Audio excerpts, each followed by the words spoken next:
So ayun na nga mga mi, sisimulan ko na naman ang aking mahiwagang pagbo-voice over.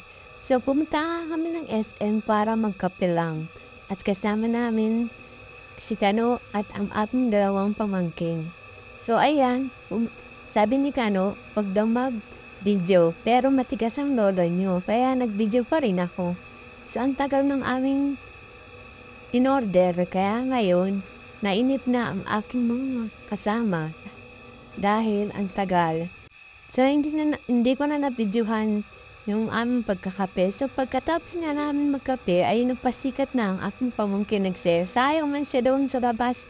Nagising ata ang kanyang pagka-hyper dahil sa ininom niyang tsokolate. Kaya yan siguro nagsayaw. Sayang man siya doon at binidyohan ko nga para sabi ko sa kanya, bibidyohan ko siya para makita niya at ipopost ko nga sa aking Facebook. So, ayan na nga guys, for today's video, ang aming ganap. Actually, like na nga itong edit ko kasi busy ang lola nyo. So, ngayon ko lang siya na-edit at ngayon ko lang siya may upload. Kaya, thank you for watching. Thank you so much.